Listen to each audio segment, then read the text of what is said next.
Estados Unidos acaba de anunciar que sus fuerzas han comenzado efectivamente una oleada de ataques en contra de Irán. Israel y Estados Unidos lanzaron un ataque preventivo masivo contra objetivos estratégicos en Irán. El ejército de México mató este domingo a Rubén Nemesio Oseguera, el Mencho.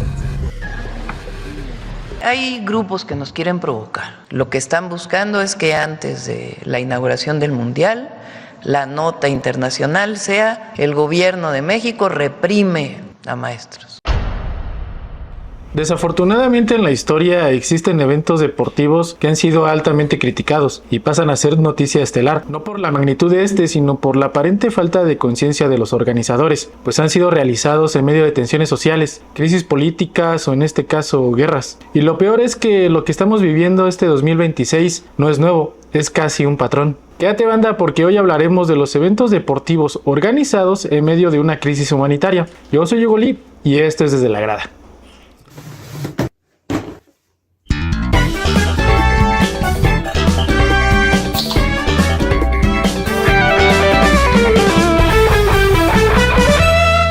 Copa Mundial de la FIFA Alemania 1974. La Guerra Fría duró 44 años, abarcando desde 1947 hasta 1991, por lo que era inevitable que el fútbol fuera afectado por este conflicto. Y tal vez el símbolo físico más representativo de esta guerra fue el famoso Muro de Berlín, ícono máximo de la división del mundo en dos bloques. Años después del término de la Segunda Guerra Mundial, Alemania fue dividida en dos estados en 1949, Alemania Occidental, capitalista, ocupada por los aliados, Estados Unidos, Reino Unido y Francia, y la Alemania Oriental, comunista, ocupada por la Unión Soviética. Bajo este contexto, la FIFA designó como sede de la 10ª edición de la Copa del Mundo a la República Federal de Alemania, o sea, la Alemania Occidental. Tan solo un par de años antes, durante los Juegos Olímpicos de 1972 en Múnich, ocurrió uno de los atentados más infames en la historia, la masacre de los atletas israelitas a manos del grupo terrorista Septiembre Negro, que por cierto tenemos un video donde te platicamos a mayor detalle este trágico evento. La situación era tensa y de incertidumbre. No solo había que preocuparse por los conflictos políticos entre los dos bloques, sino por el miedo a que grupos extremistas atentaran en contra de la ciudadanía, viviendo su momento más severo durante el partido de la Alemania Occidental contra la Alemania Oriental, ganando esta última con resultado de 1-0, un triunfo que hasta ese momento fue visto como una victoria ideológica. Aunque el país estaba dividido, ambos estados eran reconocidos internacionalmente, por lo tanto cada uno contaba con su selección afiliada a la FIFA. Sí, así de poderoso es este organismo. Chinguen a su madre los del voluntariado de una vez. El Muro de Berlín fue construido por la Alemania Oriental, comunista o soviética, con el objetivo de que sus habitantes no huyeran a la Alemania Occidental, capitalista. Durante casi 3 décadas separó a familias y amigos, convirtiéndose en el símbolo máximo de la falta de libertad. Entre 1961 y 1989, al menos 140 personas murieron en el Muro de Berlín. Recordemos que el Mundial aconteció en 1974, mientras muchos aficionados celebraban la normalidad y gritaban los goles en el Estadio Olímpico de Berlín, ubicado a tan solo 8 kilómetros del muro. 101 personas que intentaron huir a través de las fortificadas fronteras fueron baleadas, murieron en accidentes o se suicidaron. 30 personas procedentes del este y del oeste que no intentaban huir, es decir, que solo pasaban por ahí, resultaron heridos de bala o por causa de algún accidente. 8 soldados fronterizos de Alemania Oriental que estaban de servicio fueron asesinados por desertores militares. Al menos 251 viajeros también fallecieron durante o después de pasar por los puestos de control en los pasos fronterizos de Berlín, de acuerdo con el Centro de Investigación de Historia Contemporánea y el Memorial del Muro de Berlín. De la mano de Franz Beckenbauer, la Alemania Occidental o capitalista se proclamó como campeona del mundo derrotando a Países Bajos, que para ese entonces revolucionó la manera de jugar al fútbol, con el llamado fútbol total. Esta victoria fue simbólica ya que representaba el triunfo del capitalismo en el mundo político. Juegos Olímpicos de 1968, la matanza de los estudiantes. En videos pasados te platicamos profundamente de este caso y cómo el gobierno mexicano declaró descaradamente en manos de su dirigente Gustavo N. haber salvado al país al asesinar a 350 estudiantes según cifras oficiales. Es del año de 1968, porque me permitió servir y salvar al país. Les guste o no les guste, La capital mexicana fue designada como sede para la edición número 19 de los Juegos Olímpicos. La decisión fue unánime y el Comité Olímpico Internacional daría la oportunidad a las autoridades mexicanas de organizar la justa olímpica, por primera vez en un país en vías de desarrollo, la primera en una nación hispanohablante y la primera en América Latina. Serán los teatros, los museos, la pantalla, el aula. El movimiento estudiantil aprovechó los reflectores de los Juegos como oportunidad para atraer la atención a los abusos gubernamentales con antecedentes desde 1942. 4 meses antes de la inauguración, la tensión entre estudiantes y autoridades mexicanas era constante y al alza, pues antes del día fatídico las autoridades tuvieron varios actos de represión en contra de manifestantes, como la agresión a más de 500 estudiantes que se manifestaban en contra de agresiones previas a cargo del Batallón 19 de los llamados granaderos, porque es de saberse que la manera de reprimir un acto de agresión es con más agresión. El disparo de una bazuca a una puerta de una preparatoria, en específico la Prepa 1 de la UNAM.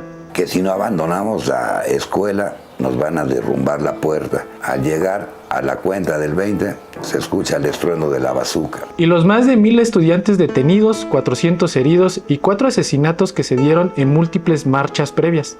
Todo esto sucedía mientras el gobierno afinaba los detalles para la ceremonia inaugural en el Estadio Olímpico Universitario, ubicada en la que es llamada la máxima casa de estudios de México, Ciudad Universitaria. Fue así como llegó el 2 de octubre. La masacre fue cometida por el ejército mexicano y el grupo paramilitar Batallón Olimpia, ordenada por el comandante en jefe, el presidente de la República, el señor Gustavo N. Aquel día, el ejército y el Batallón Olimpia, identificados por portar un guante blanco, infiltrados entre los estudiantes y maestros, pusieron en marcha la Operación Galeana, con el fin de detener a los miembros del Consejo Nacional de Huelga. Minutos antes de las 6 de la tarde, el mitin estaba a punto de finalizar en la Plaza de las Tres Culturas, cuando desde un helicóptero se dispararon bengalas, señal para que los francotiradores del Batallón Olimpia comenzaran a abrir fuego sobre estudiantes, profesores, madres, hijos, obreros o cualquiera que por error estuviera en la plaza.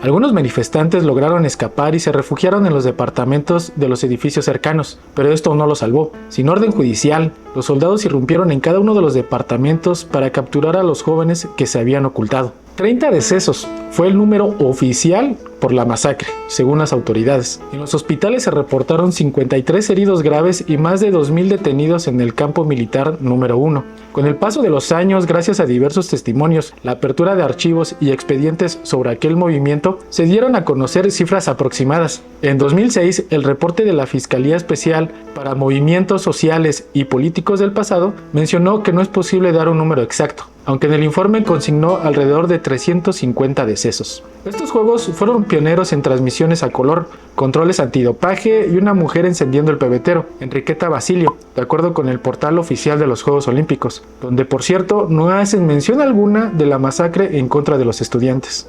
El presidente mexicano Gustavo Díaz Ordaz inauguró los 19º Juegos Olímpicos el 12 de octubre de 1968 en el Estadio Olímpico Universitario, con un discurso de solo 22 palabras y 18 segundos de duración, marcados por una fuerte rechifla del público tras la matanza de los estudiantes tan solo 10 días antes. Juegos Olímpicos de México. Juegos Olímpicos de Moscú 1980. Ya se calentó mi cheve.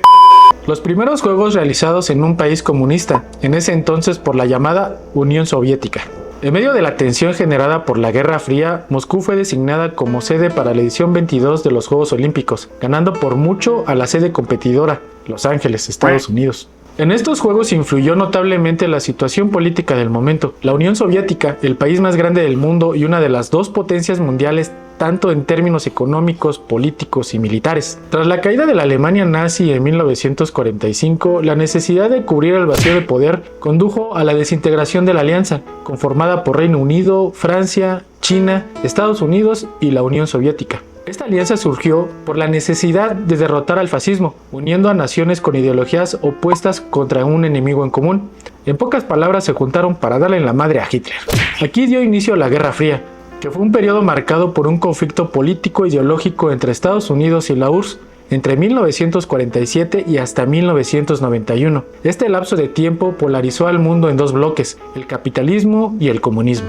Ya sé, mucha política, pero ¿cuál fue el pedo en los Juegos Olímpicos? La Guerra Fría estaba en su apogeo y en diciembre de 1979 las tropas soviéticas invadieron Afganistán, tan solo 7 meses antes de la inauguración de los Juegos. Este fue el detonante que llevó a Estados Unidos a amenazar con un boicot olímpico si la URSS no retiraba a sus fuerzas militares de este país. La invasión soviética a Afganistán comenzó para sostener a un gobierno comunista aliado contra la insurgencia Mujahidin. O sea, se buscaban evitar el colapso del régimen socialista en Afganistán. Fue un acontecimiento que marcó la Guerra Fría, pues fue la única vez en que la Unión Soviética invadió un país fuera del bloque del Este, una decisión que fue condenada mundialmente. Estados Unidos y sus aliados europeos criticaron duramente la incursión soviética en Afganistán e idearon numerosas medidas para obligar a Moscú a retirarse. Sí, justo como sucedió y continúa ahora con Rusia y su invasión a Ucrania. En este marco llegó la edición 22 de los Juegos Olímpicos el 19 de julio de 1980, en el entonces Estadio Central Lenin. Casi 70 países no asistieron a la justa olímpica, entre los que destacaron obviamente Estados Unidos, la República Federal Alemana y Japón, mientras que Reino Unido y Australia dieron libertad a sus atletas, quienes compitieron bajo la bandera olímpica. Por cierto, adivinen quién fue. México. El dato: los Estados Unidos, argumentando que la presencia militar soviética en Afganistán era una invasión y violaba el derecho internacional, además de no asistir a los Juegos a través de su presidente Jimmy Carter, amenazó con revocar el pasaporte a cualquier atleta estadounidense que intentara ir. La guerra de 9 años se convirtió en un problema para la URSS, finalizando con la retirada en febrero de 1989 y contribuyendo a la desintegración soviética. Tras su retirada, los soviéticos dejaron un país devastado en el que los talibanes, un grupo fundamentalista islámico, aprovecharon para tomar el control total. La guerra soviético-afgana dejó un saldo devastador, aproximadamente 15.000 soldados soviéticos muertos y más de 50.000 heridos. Las bajas afganas fueron mucho mayores, estimándose entre 600.000 y más de 1 millón de muertos, principalmente civiles, junto con millones más de refugiados y desplazados. Y si te preguntas cómo era Afganistán antes de la guerra, pues te dejamos esta imagen.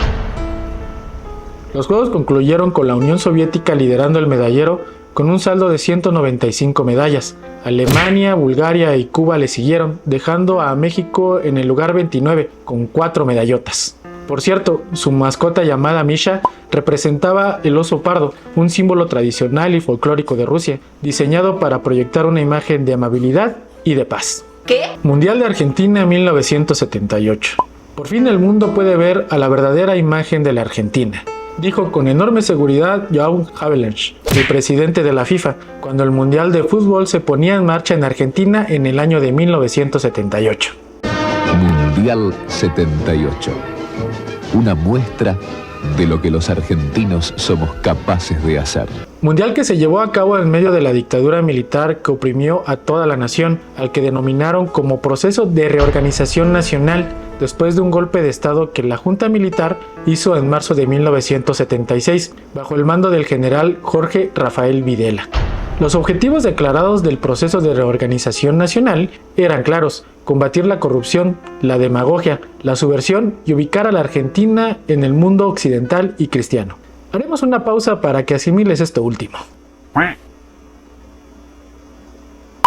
Durante este proceso de reorganización recurrieron a la desaparición como el principal mecanismo para eliminar a las personas y a grupos que consideraban subversivos, es decir, cualquier vato que no estuviera de acuerdo, se rebelara o se manifestara en contra del gobierno. Bajo esta ideología, la dictadura militar llegó a desaparecer a mujeres embarazadas, las cuales permanecían en cautiverio hasta que daban a luz. Entonces sus bebés eran entregados en adopción para que las nuevas familias les dieran una educación cristiana y no subversiva. ¿Qué pasa, señora? Queremos nuestros hijos, que nos digan dónde están. Están vivos y están muertos. ¿Por qué no nos dicen? Si le buscamos eso nada más. Este modus operandi, basado en sembrar el terror como una estrategia de control, propició la desmovilización de la oposición y en general de toda la población. De esta manera se impuso un estado de terror en el que la desaparición fue el principal medio, pero no el único, de violación de los derechos humanos. Según el informe de la Comisión Nacional sobre la Desaparición de Personas, también conocido como Nunca Más, la cifra de personas desaparecidas en Argentina entre 1976 y 1983 ascendió a más de 30.000 personas. El 10 de junio de 1975 fui secuestrada de mi domicilio por un grupo de civiles armados que me introducen en una camioneta y me llevan a un campo de concentración, el primer campo de concentración que se dio en la República Argentina. La pelota girando en las canchas durante el Mundial sería una pantalla apropiada para llevar adelante la ideología original, mientras que Videla seguía en marcha con el genocidio. El gobierno militar sabía que el fútbol era un deporte que movía pasiones, y más aún en Argentina. Contaban con esa ventaja para crear el mensaje que se emitiría durante la Copa del Mundo: disciplinar a la sociedad, eliminar la militancia política y guerrillera y reestructurar la economía liberalmente. La carrera de la aniquilación también se dio en el terreno de la cultura. Toda dictadura tiende a intentar el reemplazo de la cultura asesinada. Mientras el mundo gritaba los goles de Kempes. Nuevamente haremos una pausa aquí. Comunica a la población que a partir de la fecha el país se encuentra bajo el control operacional de la Junta Militar. Con actos como terrorismo de Estado, implementando una represión sistemática contra cualquier opositor, o sea, madreárselo. Crearon centros clandestinos, más de 800 centros destinados a la detención y a la tortura de los opositores, siendo ESMA, la Escuela Superior de Mecánica de la Armada, uno de los mayores centros clandestinos de tortura, ubicado a tan solo 1,5 kilómetros del estadio de River Plate. Una junta militar que abolía la democracia, suprimió la actividad sindical y censuró la libertad de expresión. Y por si fuera poco, la desaparición de niños. Hace algunos años el gobierno argentino desclasificó algunos documentos, entre los que se encuentran varios asociados al Mundial. En ellos se revelan el valor estratégico que tuvo para la junta militar y su intento de usar el Mundial como distracción sobre los crímenes de Estado.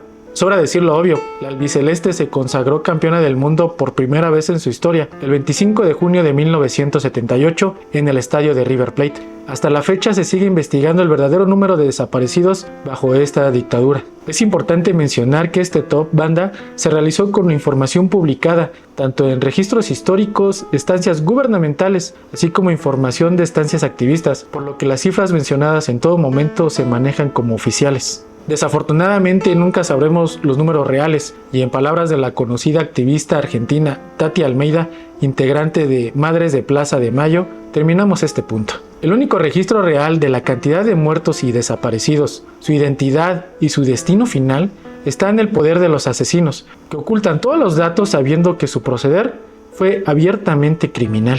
Son nuestra última esperanza. Por favor, ayúdennos, por favor. Son nuestra última esperanza. Sabemos que el deporte es punto y aparte. Y más allá del propósito de competición, más allá del marcador, el verdadero espíritu nace en algo muy humano, el deseo de superarse, de compartir y de pertenecer. El deporte, en su esencia más profunda, no se trata de vencer a otro, sino de encontrarte contigo mismo, y en ese proceso encontrarte también con los demás. Personas distintas, con historias, miedos y sueños diferentes, que deciden confiar unas en otras. Ahí se crea un vínculo, que no depende del resultado, sino del esfuerzo compartido. Se celebran los pequeños logros, se levantan en las derrotas y se aprenden que el valor no está en ser el mejor, sino en no rendirse juntos. El deporte inspira porque muestra lo que somos capaces de hacer cuando creemos. Ver a alguien persistir, caer y volver a intentarlo despierta algo en quienes lo observan. Nos recuerdan que los límites son mentales y que el crecimiento real ocurre fuera de la zona de confort.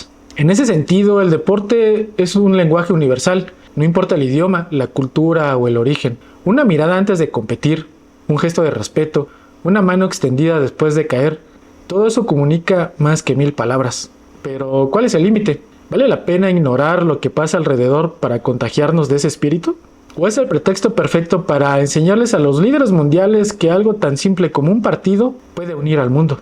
¿O es el momento para poner un alto e imponer que los verdaderos líderes, quienes toman las decisiones, somos nosotros? Lo más importante aquí, banda, es tú qué opinas. ¿Tú qué piensas? La neta queremos escucharte. Cuéntanos en los comentarios. Síguenos en redes sociales. Puedes encontrarnos como Desde la Grada.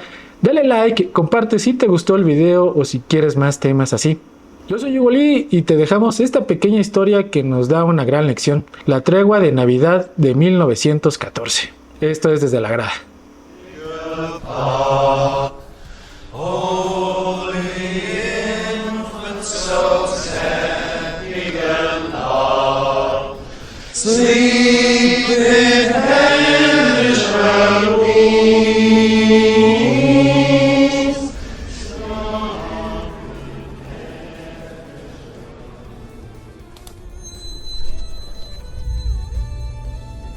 Ein Blitzer kommt! Ein Blitzer kommt! Don't do it! Halt!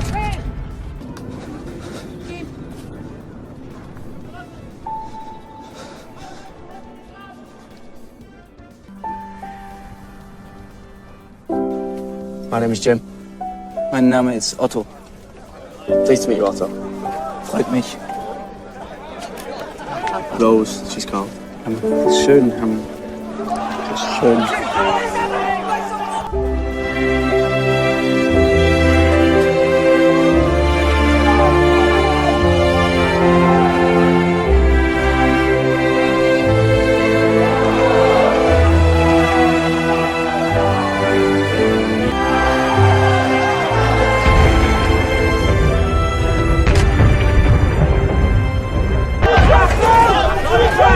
Danke. Happy Christmas. Frohe Weihnachten.